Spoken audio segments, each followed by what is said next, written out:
Hello guys, and welcome back to another video of John Draw Paints. And in this video, what I'm gonna do is I'm gonna show you how I painted the purple skin on the Gitz. And we're using the same Git as we did for painting the robes.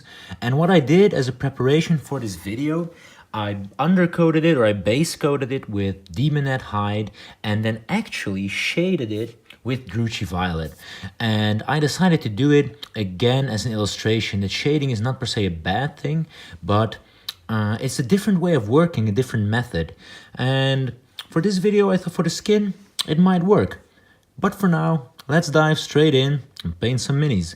So what I'm first going to do is actually go to roughly a 1-1 mix between Demonette hide and the Kella Lilac, an etch paint by GW. Why I want that is because it's a very pastel-like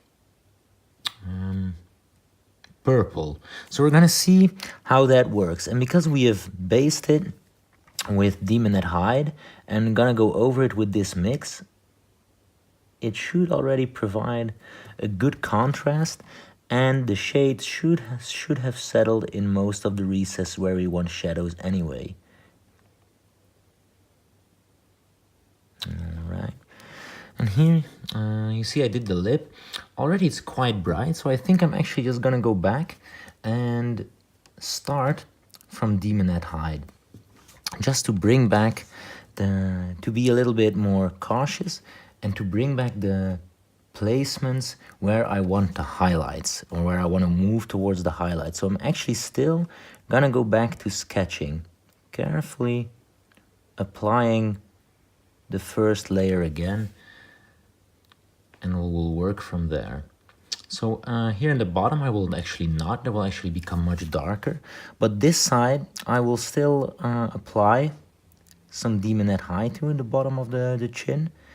And we'll just keep it in mind that later on we're just not gonna go as high on the bottom side here of the chin, the jaw. And anatomically speaking, not sure which part of the goblin this is.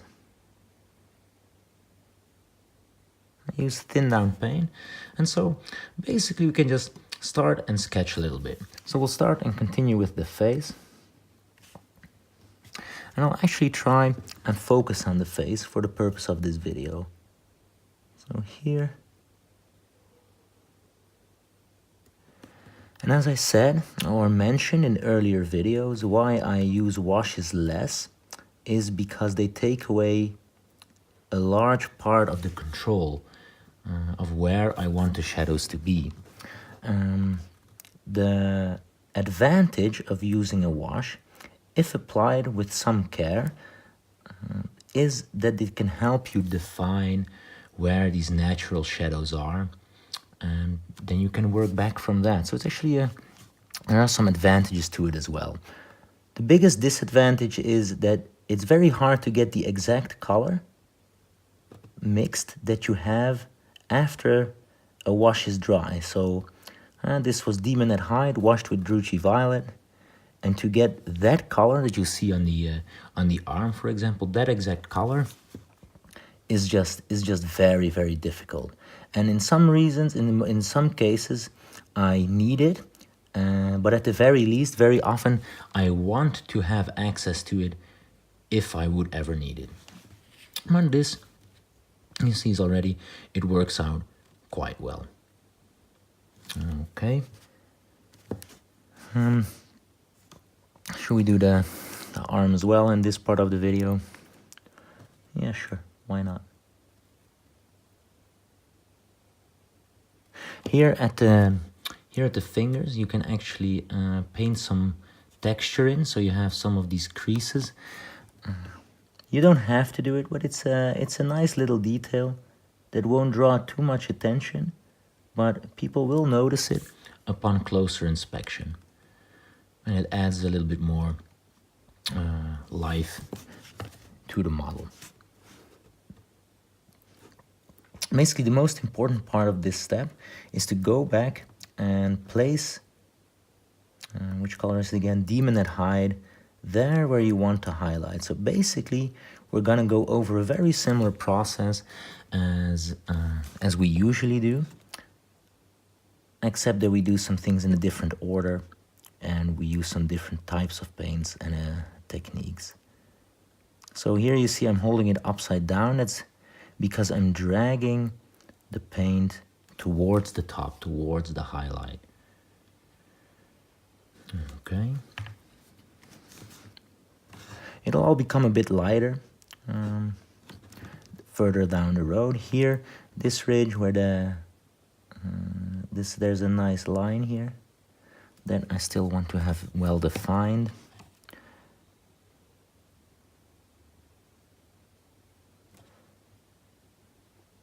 Alright. Again, you'll see me just wiggle my brush back and forth here, and that is to kind of erase the very visible markings of straight lines when you go over it. And the reason why I do that is because if you paint it with straight lines, it can very quickly become a recognizable pattern. And if you mix it up a little bit, there is much less of a pattern that will show on your model, and that will help you create the blend effect. It will actually help you blend these colors together.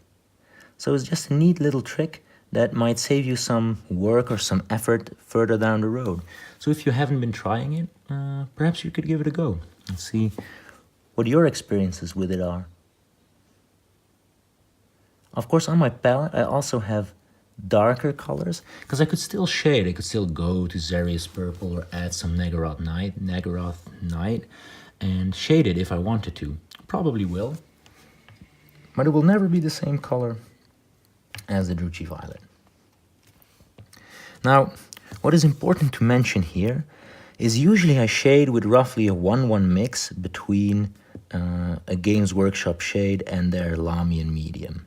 For this, actually, I started with a mix like that, but very quickly went back to just using Druchii Violet straight from the pot, because I wanted the effect to be stronger, and I actually wanted it to help me to point out the shadows, and with that also the raised areas. So I actually wanted quite a strong effect. If I wasn't planning to do that this way, I might have actually preferred to do it over 2 or 3 times, diluted with medium, over 2 or 3 layers or 2 or 3 washes, diluted with medium, simply to prevent or to lower the chances of staining that you often have or can very quickly get if you apply the washes straight out of the pot.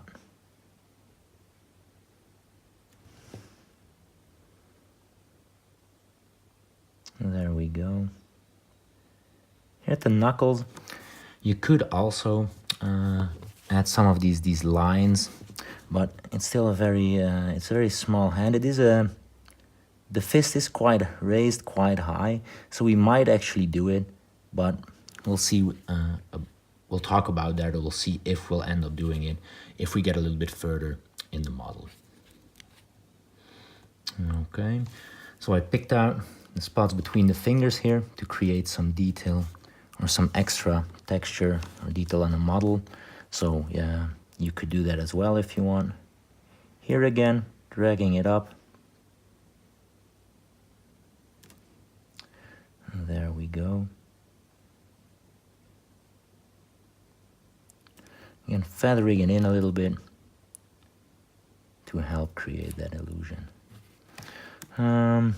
Some more difficult choices to make here, because really it's also in the shadow underneath the bow, so it doesn't need to catch so much light, but you don't want it to look very weird. And here, I don't know if it shows on the camera, this little part here does kind of form like an edge, so that is something that I do want to pick out.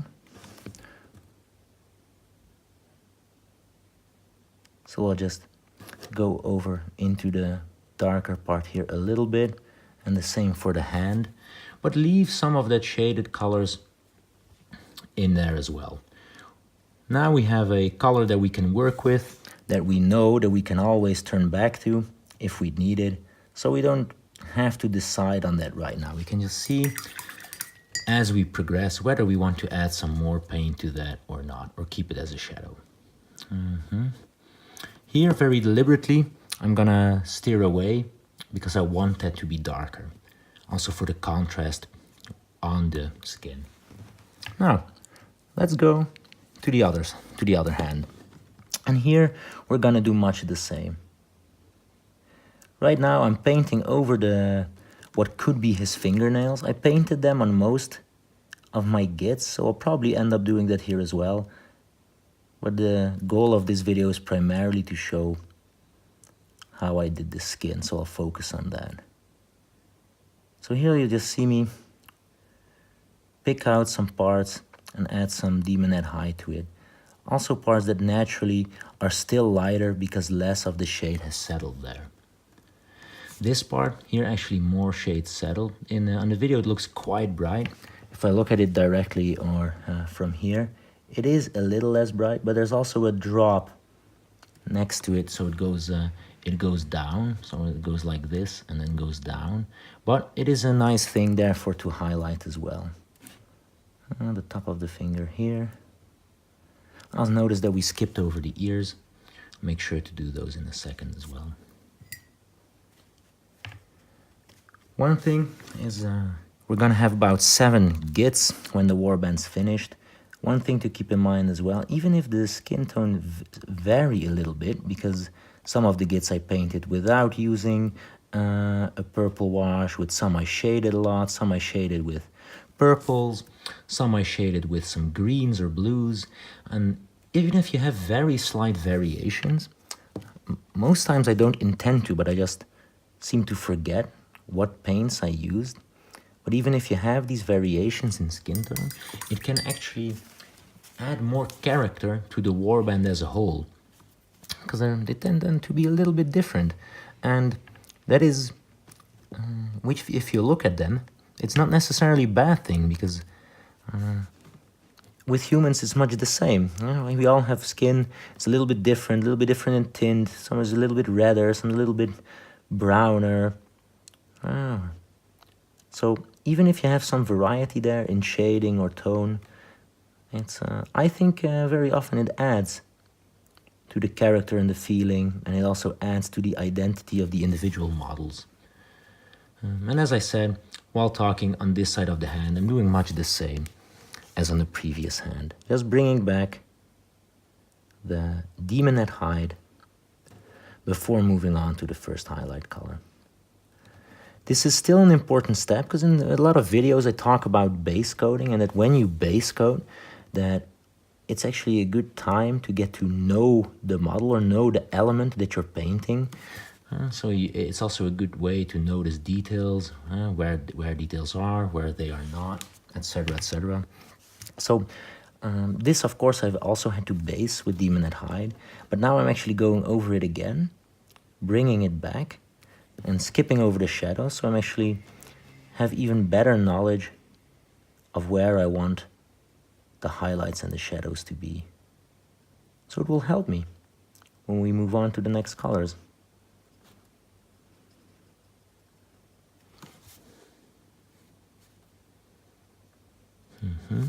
Here, there is this part that I saw at a very specific angle. I shouldn't be doing it. All right, and with that, we have washed it with Drucci Violet and brought back the demonette hide. And right now, we're gonna go to the first highlight. So stay tuned while we continue painting this guy's skin. All right, guys, let's continue with painting the Gitz skin. And as in the first video, I first wanted to start with about a 1-1 mix between demonette hide and the Calla Lilac. I find a difficult paint name to pronounce. Anyway, that is what we'll be working with in this video. So I loaded that up on my brush, And let's start highlighting the skin. So I'm start with the more obvious spots that I will know that will definitely catch a highlight. Also because even if my mix is a little bit too bright, the lower lip is one of these areas where that won't matter too much, because we'll add some texture on it as well, and we're going to glaze it over to have that purplish, pinkish lower lip glow that we want to add to it. But actually it already adds a nice effect. And here, at this stage, is what I struggled with when using washes, is I brought back the Demonette hide, and now I'm working with a 1-1 mix, and the question is, how far over the previous layer do I go? And the question is, or the answer to that question for me very often is to start off and try to be a little bit economical with it. Very often, because if you go over all the previous paint, well, I don't want to say there's no reason to apply it, because these layers, they will work together, but you applied it for a reason as well. So you brought that back, also partly because you want that color in there, because the Demonette hide is actually a very important part of the final effect of the skin. So it's not just a highlight that makes the skin tone. The Demonette hide is very often is actually the skin that you see on my goblins. Even though it's applied very early on, I think if I look at them from a distance and I would say which color is their skin, or which color in terms of which paint, I would say it's Demonette hide. And then of course shaded and highlighted. But so when starting to highlight, for me, when I painted these guys, it was very important not to go over the entirety of the previous layer. Now the face is, for me, very often a very important part when painting a model. And one of the reasons is because it is very often a focal point. And also with this guy, even though it's shrouded a little bit because his hood is falling over his face, which I think is a nice detail because he's an archer, so he would actually need to know where he's shooting. But it's actually, again, quite an expressive model. And I don't really like what's been happening here, so I'll go back and correct that. And actually do that straight away without washing the paint off my brush, and just work back that Demonette hide a little bit. And while doing that, there's still some Dakella lilac / Demonette hide mixed in my brush. So automatically, or at least non-intentionally, the effect will still be that I will start blending them together and create a small effect. We'll let this dry and not worry about the chin too much. We'll probably return to it a little bit later anyway, and continue with the rest of the model. All right. Make sure the paint is not too diluted. The tip of the nose, always going to be a good place to place a highlight. But even in a shrouded face like this, there are some important parts that I do want to stand out. Even if it's just to differentiate that there is a lot of detail happening here underneath the hood. And it doesn't need to be a lot, but even this line right there, you could leave it dark. Many people maybe would. I'm gonna touch on it a little bit just to show that there is a lot going on underneath the hood.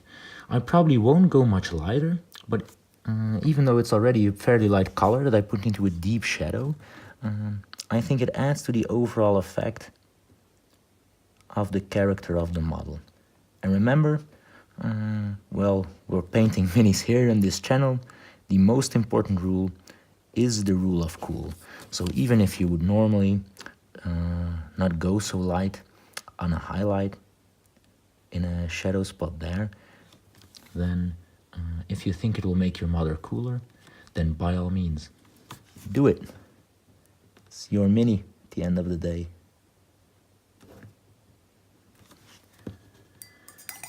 All right, and with that, we already went over most of the face and already start to see quite a nice effect.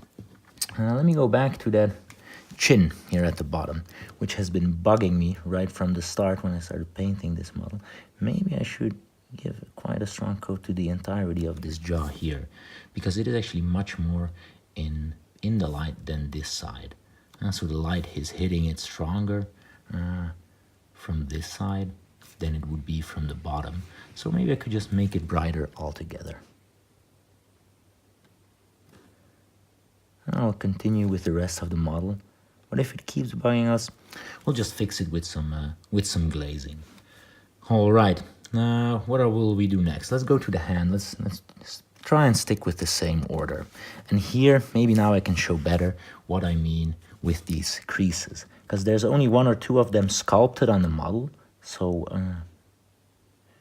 you want to pick them out, because they can also provide some information to how broad you want these lines to be. See, we picked out one or two, and last time I actually wanted to add one or two more, but I placed them too close together and the effect didn't really show. Luckily, however, I get another shot, because with this lighter color, I can just place two of them again.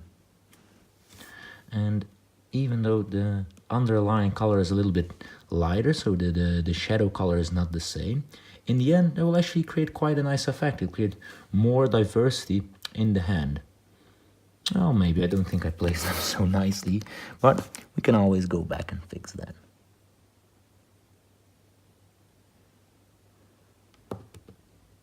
There we go. We'll try to correct that a little bit. Yeah, this will do fine. This will do fine for the purpose of this model will serve. This line I want to add again here, moving the brush upward toward the light. Feathering a little bit. Let's try to minimize the effect of a pattern.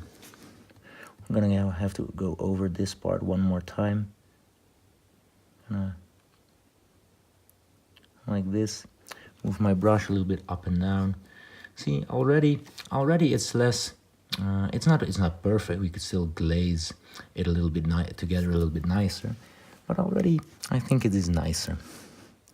Looks a little bit, just a tad more natural.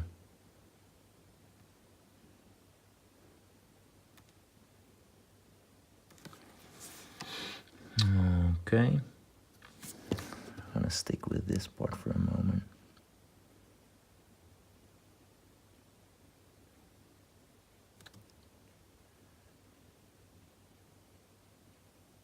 And here I actually messed up a little bit, and that's also fine, because then I can show you how to correct it.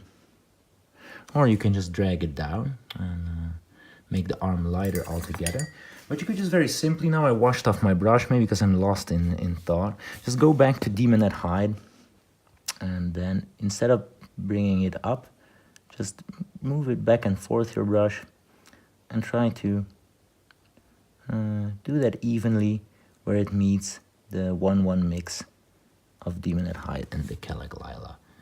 And already we brought it back a little bit, and we can smoothen this transition also when we glaze it together. So I'm just going back to the previous mix and going around the model. Here, the fingers. If you, at some point, you want to stop before the bottom finger, or at least I like to stop before the bottom finger, just to create that illusion that more light catches on top of the highest finger compared to the lowest one. So it's small things like that that can, even if then later on I decide that that is not necessary or there's too much contrast, can very easily add a layer of this paint to it. But being a bit more economical with my highlights, for now I'm gonna see if it works, because it costs me nothing to do so. I can just always go back and add another layer of paint to it. Here, bring out the veins in between the arms. I have always found this a difficult part to make work, or to make work correctly, as this is very clearly painted on, and I find the back of the hands I find very difficult to paint. So what I usually do is I'll not go much lighter than this and just try to glaze it into the model, and try and have it work as an effect through those means. But for some, I don't know why it got me thinking, probably because we're painting that part right now, but I've always find those difficult and find it hard to create a realistic look for the back of Minnie's hands. I don't know, maybe I'm the only one, or maybe it is something that more of you struggle with. If it is, let me know. I'd actually be interested to hear, and also how you resolve the problem. So how do you fix it? How can we make it look realistically? I should actually do some research on that. Maybe you can do a video about it as well.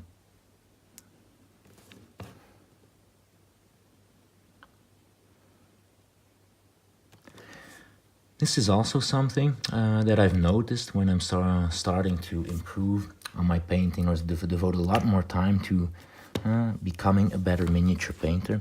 Now at this stage, by the way, before I continue, I do find it a bit dark. So I'm gonna bring back the purple here. Trying to feather it in again. Is it the right word, feathering? There we go, as to not make the contrast so high. And this transition here at the bottom, I'm not particularly fond of yet, so I'll just work on that a little bit.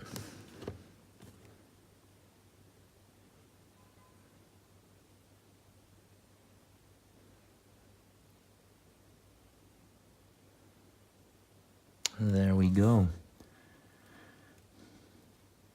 All right, and with that, this hand, or this part of the arm, is already finished.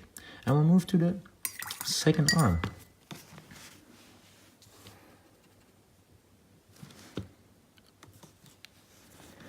Same mix, and we start again. This catches a lot of light, this part as well. This ridge again, it catches a lot of light. Here, and inside the palm, this would catch a lot of light because it's pointed directly towards the sky. So this ridge would catch light. I notice it again that we skipped over the ears at all phases. I'll have to return to that.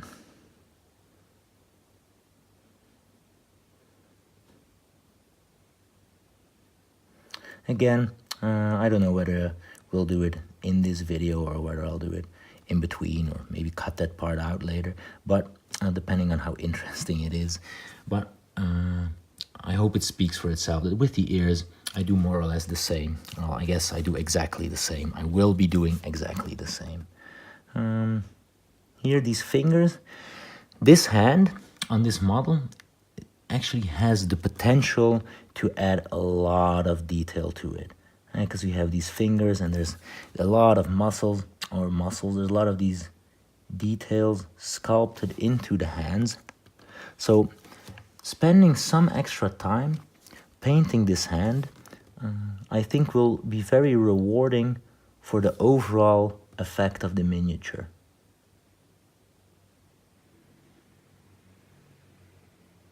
And I noticed that time and time again that these new warbands, these Shadespire warbands, and particularly the Goblin one that I've actually been devoting a lot of time and attention to, are I'm continuously amazed by the amount of detail that they put into these models. And this maybe I'm also a little bit biased because I come from a time where we had the old Night Goblins, not even the ones from the Skull Pass that we still have now as basic troops. They already, I thought, had not quite a lot of detail, but they had quite something to it. But even the ones before that, the modular plastic ones, actually like those. They were a bit bigger. And then when they downsized and made them smaller, but it made them less prone to, or made it more difficult to pose them, because I think they were also like, they came in a a one piece, much like these ones actually, but they came pieced together, or you just could add one in the weapon or something like that. I thought they were very devoid of a lot of character. And with these models, I noticed time and time again how positively surprised I am by the amount of detail that I notice on the sculpts. So you noticed I went a little bit back and forth between the mix we had and Demon at Hide. Now that I've noticed the hand for the amazing part of the sculpt that it truly is. Took me a while to realize it.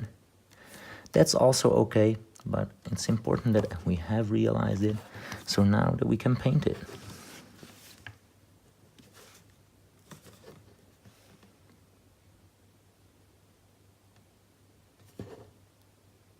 And there we go. Just add another layer to the nose while at it, because there's also if you apply multiple layers of the same paint, the effect will build up. It's very plausible that you will get a brighter effect, especially more towards lighter colors, if you apply the same paint a couple of times over an area. So that way you could also blend a little bit or create contrast and transitions, even though you're using the exact same paint or color. Yeah, we would skip over the bottom finger. This I might have also skipped. These fingers, the stretched ones, you just loosed an arrow with. They're quite catching quite a lot of light. As I said, at the very ends, I'm not so careful because we will be adding nails or painting them on. They're not. I think they're not sculpted in per se, but I do get the feeling from these sculpts that they have left some room for it, or maybe left you with an option to paint them on. So that's actually the way the end of the fingers are sculpted. Gave me the idea. Before that, I didn't really think about it, that I could or would do something like that. Here you'll notice that I just go over the entire side of the finger because it catches a lot of light. I do want some definition there and differentiate the different parts, but we'll do that later. Can't do everything at once, guys.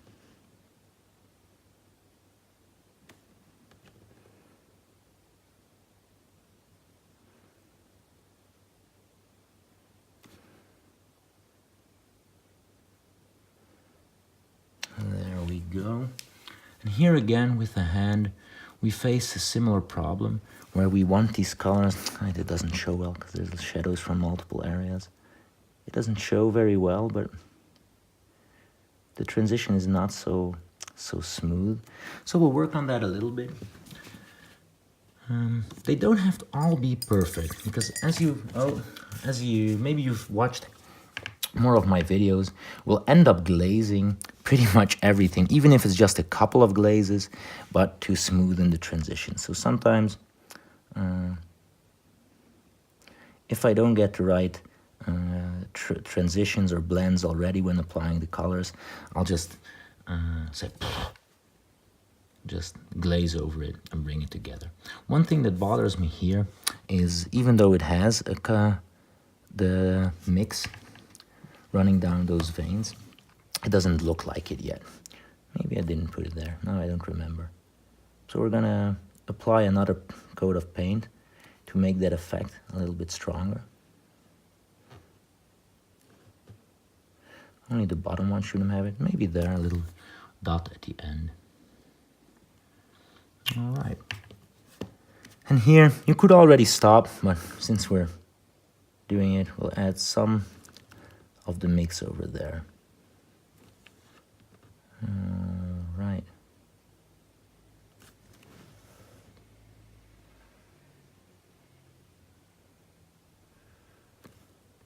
There we go.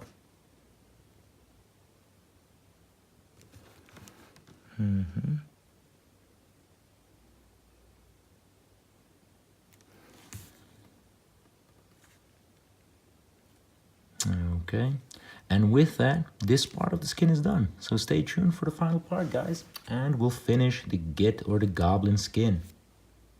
All right, guys, let's continue with finishing the skin on... I should have learned the name of this particular Git, but I'm gonna go to Pure, the Kala Lilac, and gonna apply it there where we want the most light to hit the model. So the tip of the nose is always a good place to start because we know there's a lot of light going to hit there. Here there's this jawline, but I'm not gonna drag it all the way, so I'm gonna try and steer towards the more pointy part. Touch on that. I could opt to go for like a small line and separate where it will become a little bit darker, so there's a little bit more definition. I like that. That adds some character. And a little bit opposed as to what I usually say, I am going to touch up some parts here. And as you see, I'm not trying to drag a smooth line. I'm just adding a couple of dots or stripes to what I assume are his lips. And whether you always need to paint the upper lip is debatable. Well, it's debatable whether you need to paint anything, but I don't always have a need to shade the upper lip, but doing something similar for the lower lip. So instead of painting over a smooth highlight, doing like an edge highlight, because it's very tempting the way it is sculpted to do that, we're actually gonna go in this video and make some parallel lines or semi-parallel lines. You just need to really touch it, and this will actually, so we're gonna create some texture on his lower lip. Well, I guess we did it on both lips. And then later on, we're gonna shade over it with something like Screamer Pink to add some more color to the face, but also to add some texture to the lip.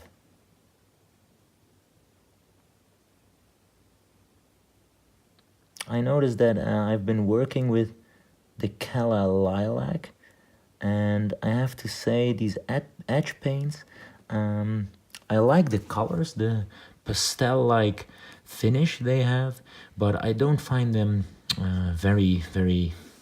Personally, I don't like them very much as paints overall. And so maybe in the future, what I do is I'd work up the demonette hide with something like pallid witch flesh or something like that. Simply not because I like the color better, but I will make it lighter, the demonette hide, and because, you know, as I said, I don't particularly like the edge paints that I've used so far. Okay, so again here in the hand, I wanna. You don't need to go this far, but we'll probably bring it down a little bit.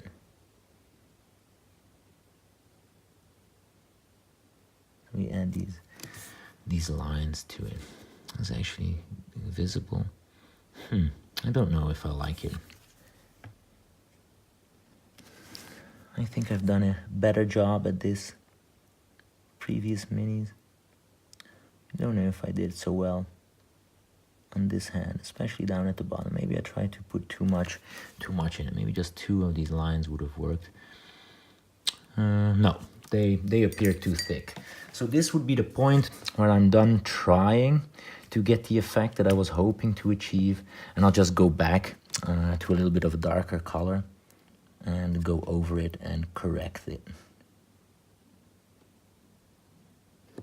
So this is a piece where, if you want, you can try it. Maybe yours worked, but I had to scale back, cut my losses, and decide that I was too ambitious, at least for now. Maybe at the very end I'll get a newer brush with a finer tip, but even though this actually has quite a good tip, so I don't know.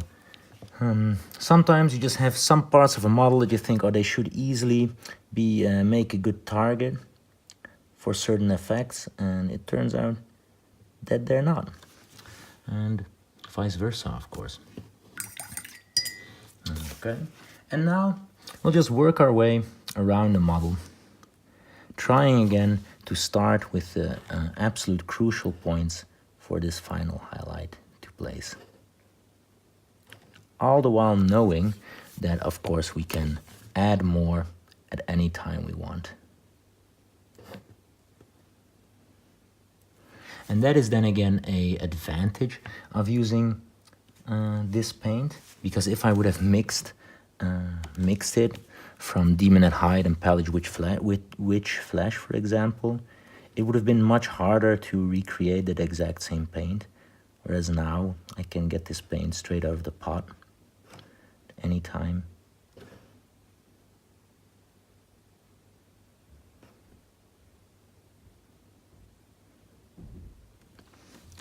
So even on these fingers with the final highlight, I try to stay more towards the top as to create maximum contrast between the shade and the highlight.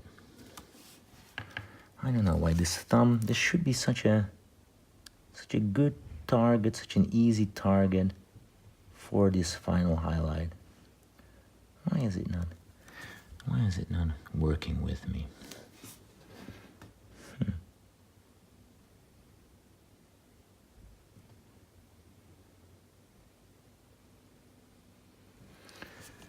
There we go, add some highlight there. I'm gonna stick with the hand for a bit. Yeah, you'll notice I'll steer away from the arms, from the top of the arms, because they're bright enough. There's really no reason for me to give them another highlight. Might actually make them darker, just to increase the contrast. Okay, and now we'll go to the other hand. And here again, this hand has been working with me quite well. So let's see if it will keep doing that. All right, and here I actually, this part I do want highlighted, even if it's just to make the detail pop, create some extra contrast.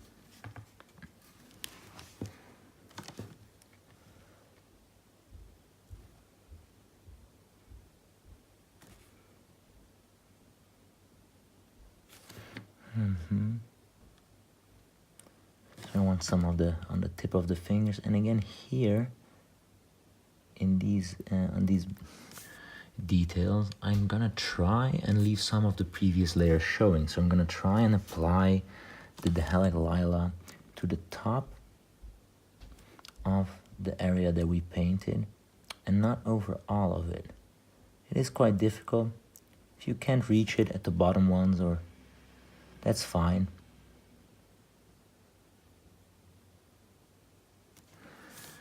Okay,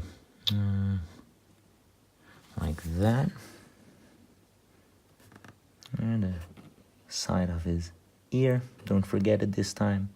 Touch his nose again. And here just touch up these details, like the knuckles or the, I don't know what the other ones in the bone, the hand are called, these different points. Give them a little highlight.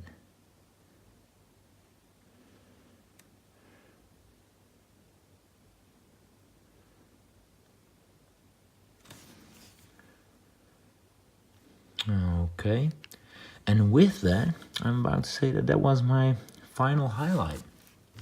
Is it done? No, not yet. The skin.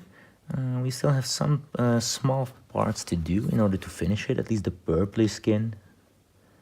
So let's finish it right away. So see you in a second, guys. Okay, I decided to record this. I don't know if I'll edit it in or I'll just release it separately, but I have decided to do the nails as I did on the other goblins. And so what I'll do first, I'll go to a Baden Black and block out roughly where I want the nail to be. because I want, why I do it with the bed and black first. If I go straight to a nail color, that will not create enough contrast, and since it's such small detail, I notice that if I skip this step, that it doesn't really pop, or it doesn't really work. Sometimes in the past I've had it that it doesn't really even create the effect, or people don't even notice it, or they ask, hey, what happened there on his hand? Did you go over it with a paint or something like that? And try and leave some of the different colors, in this case the purple, shining through underneath, or where you would have, what do you call it, this part of your finger as well. And right now it'll look kind of strange, but we'll work towards the effect. So we'll do the same here. There we go. That will be your nail. That there. How will we do the nail here? We'll do something like this. I do this now, but before the glazing, and why I do that is a matter of personal experience. That after this we're gonna glaze, and there's a high chance, because we're gonna paint quite light nails, that we're gonna glaze over some of the almost whitish colors, and we're gonna have to retouch it. But applying the base colors afterwards has proven much more difficult for me after having glazed, and if I make a mistake then, also proven much more frustrating to you as well. While we're working with these colors, we might as well add some paint to the teeth.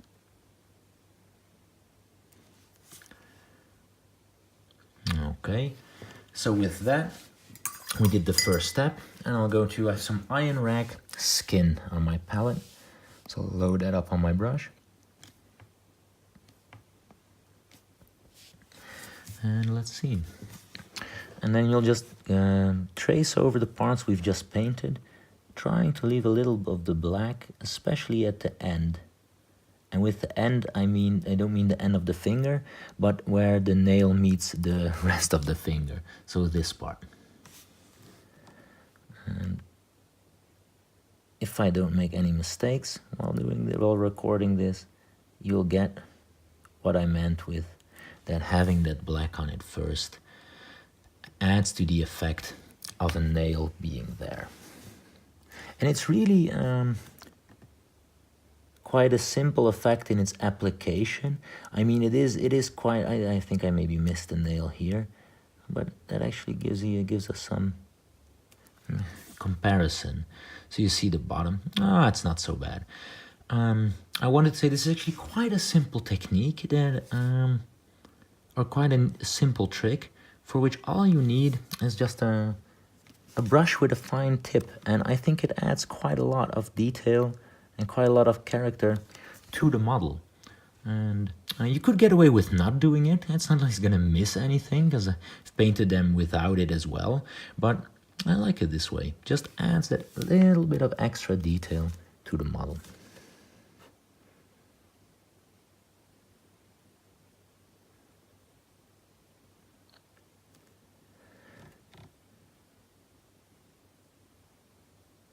And there we go.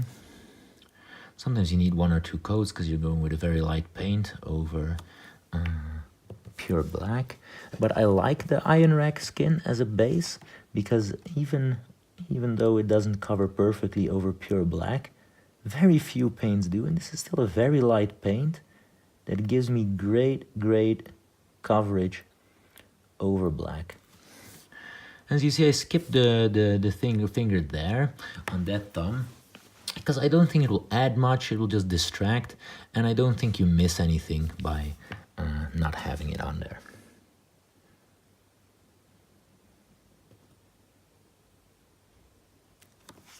Of course, you can paint the nails any color you want. On some of the models I went afterwards, after the glazing, if I made a mistake, I gave them just a dot of the other Deepkin flesh that was released with the iron at Deepkin. Deepkin flesh it's called. But in hindsight, I already find this yellowish white. It looks like he has very clean nails, let's put it like that, which is not something that you would expect per se from a goblin. Okay, and so we've applied it to the hands, so now he has a little bit more extra detail there. And now while we're at it, just we'll paint the teeth as well.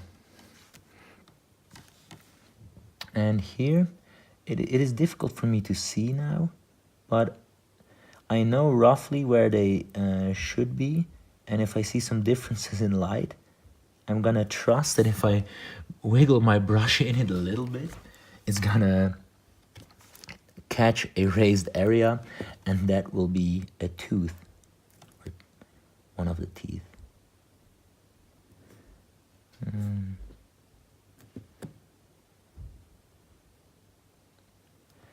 I was so focused for the video on painting the skin that I totally forgot about the teeth. Sometimes I, even if it's just a base color, I color them in before I do the stripes on the lips, just in case I make a mistake. See, as I did right there. So we'll have to go back and correct that. It's no biggie. If you make mistakes, all these mistakes, they can be repaired. You can just go back and adjust it, but it's just a shame if you spend quite some time working to get a certain effect, and then right at the very end you make a mistake and you have to go back to correct it. Don't let it stop you, though, would be my advice, from trying this technique or to add these details. You see, I don't go back with black, I go back with Demonette hide.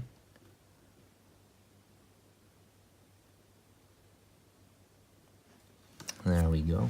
Except for there on the far end, I'm gonna go back with the Baden black.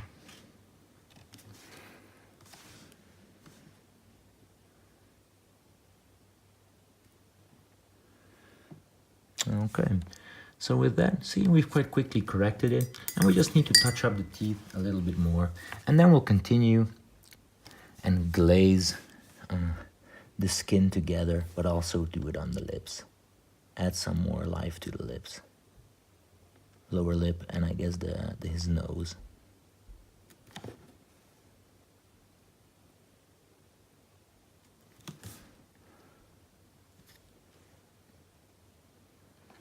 All right, and with that, the teeth and the nails are finished. So let's continue and glaze it all together, guys. Hello and welcome to the next part where we will be painting the skin of this Git, and we will finish it in this part of the video. So what the goal for this video is actually to glaze the colors together. And I actually put some colors on the palette, and as you can see, there's a couple of them. Going from left to right, we have a glaze made from Nagaroth Night, one from Incubi Darkness, and one from Screamer Pink. All of these glazes have been made by putting some paint on the palette, in this palette, and thinning it down with a lot of water, just regular tap water.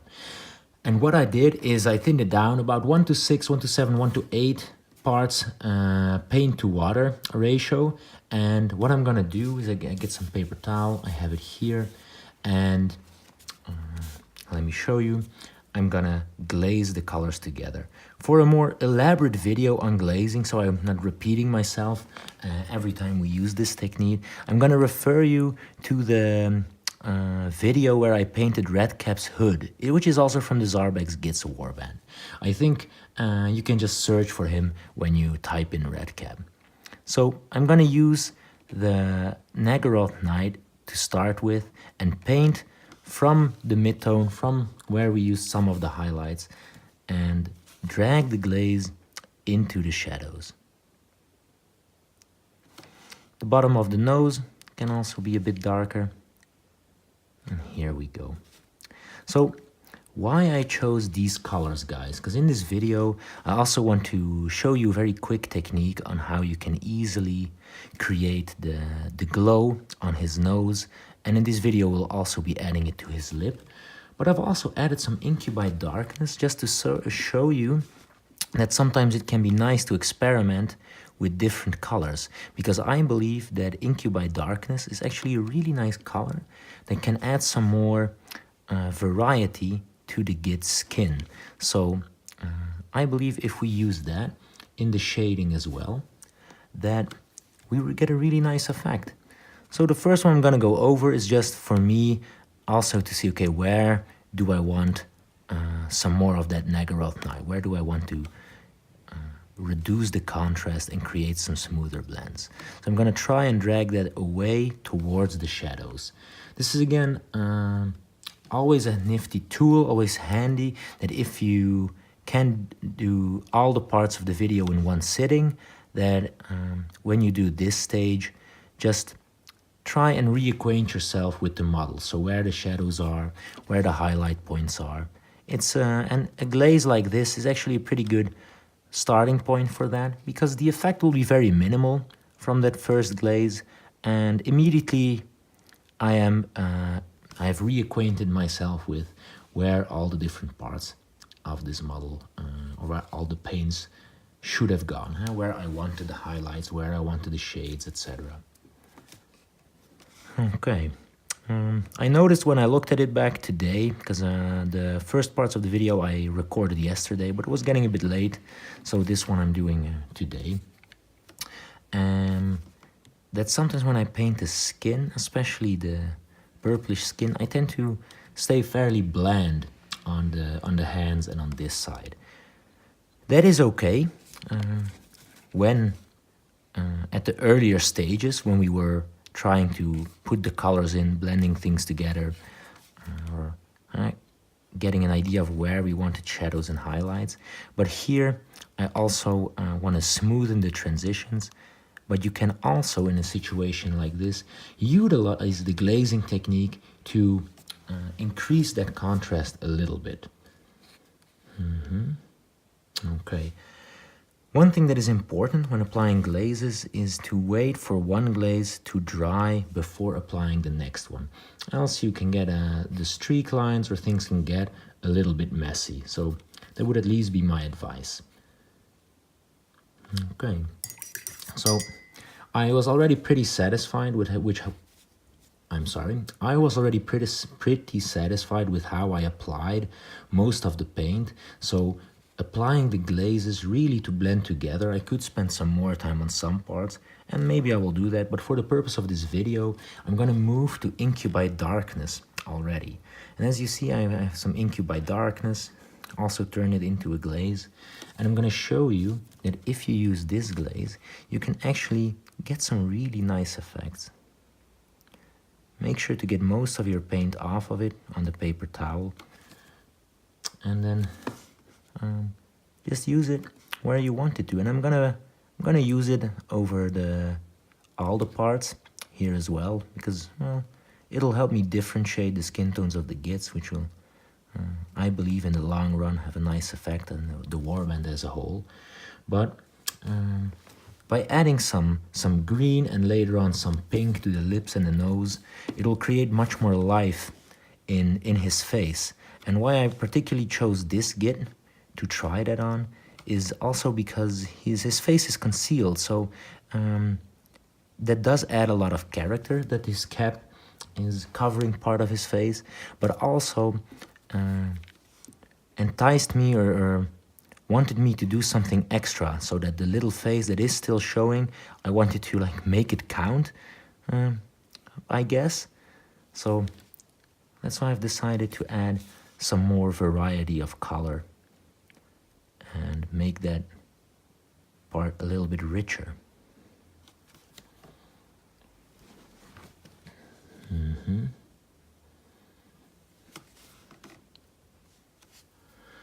Okay, let me just adjust something. The lighting, let me just double check. There we go. Okay. And with this, you can basically continue around the model. And if you don't want to use Incubi Darkness, that is fine. You can just use the Nagaroth Night or even any other color you'd like. I suppose A blue could also work. A blue would be, yeah, I guess it could. You could go to a more bluish purple. Maybe we'll do that on the last Git even.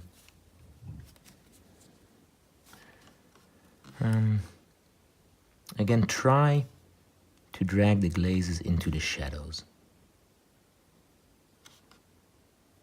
I believe, because I was thinking why I didn't use a blue, because we're gonna paint the hood on this Git. We're also gonna paint it in the iconic blue that we've used throughout the warband, and that might be a little bit too much on the blue for my taste.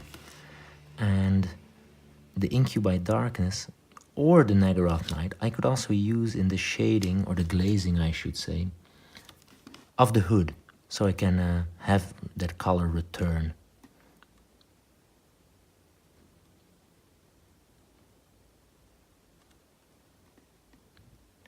There we go.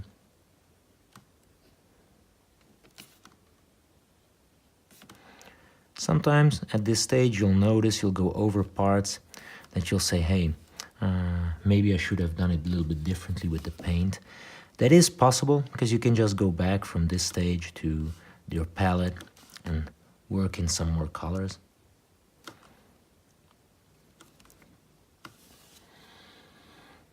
Okay, and with that, I want to be a bit careful not to add too much of the blue to the model.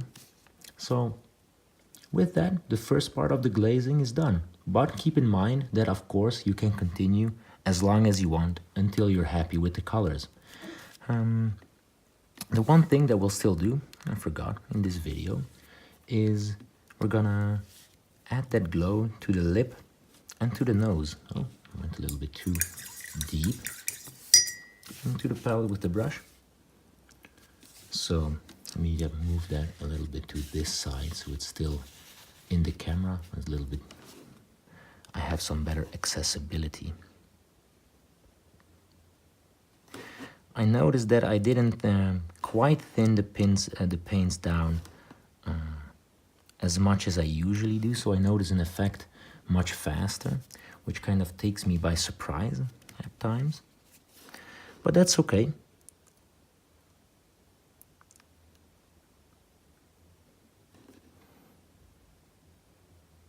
Again, the only downside of adding too much water is that you'll use a very high number of layers of glazes before you see an effect. So the upside of adding a bit more paint is like this. I'm gonna go over it twice and already gonna see a pretty strong effect on the lip.